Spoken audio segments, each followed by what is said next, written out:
I want to move to some comments made by the Shadow Defence Minister, Andrew Hastie. This was about this new Defence Joint Parliamentary Committee and his view that it's critical to maintaining bipartisanship given the long lead time around AUKUS. Here's a bit of what he had to say. Something that many of us have lobbied for many years, and I think this will be established by legislation. It will have secrecy provisions. It will look a lot like the Intelligence Committee, and the strength of the committee is that it will be a training ground for future Minister for Defences. It's Joint Defence Committee, but I think it's almost a Joint AUKUS Committee. Now, I think it's a good idea, Greg, I'll get your view in a moment, provided they strike the legislation, and I was involved in the legislation under Defence Minister Robert Hill about the Intelligence Committee. As long as they draft that legislation in a way that excludes the Greens, I think it's got promise. What do you think?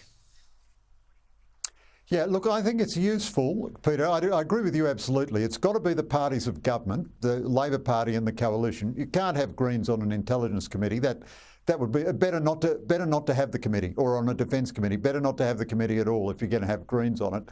But although I admire Andrew Hastie a great deal and think that it is important that we maintain bipartisanship on AUKUS, the problem with defence now is not a lack of bipartisanship, it's a lack of scrutiny and a lack of energy. Dennis Richardson at the Australians Conference said neither side of politics is being remotely honest with the people about what a proper defence force will cost. And they're kind of pretending that they can get, even the Liberals are just as bad as Labor on this, they're kind of pretending they can slide through on more or less the existing funding base, whereas they certainly can't. I am not so concerned that this committee provide bipartisanship as I would hope that it provides real scrutiny. The other thing is, it will be a good training ground for future defence ministers, that's true.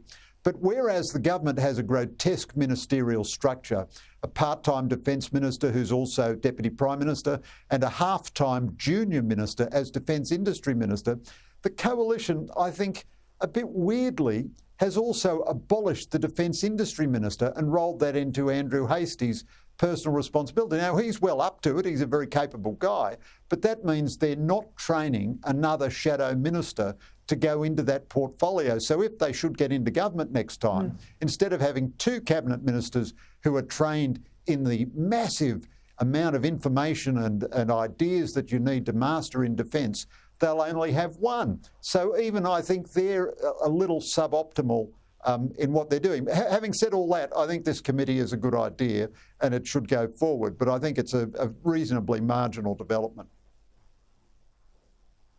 I do think your scrutiny point's absolutely right. I wish we had some of the powerful committees you see in the United States in the defence area, but we'll be waiting for a long time there.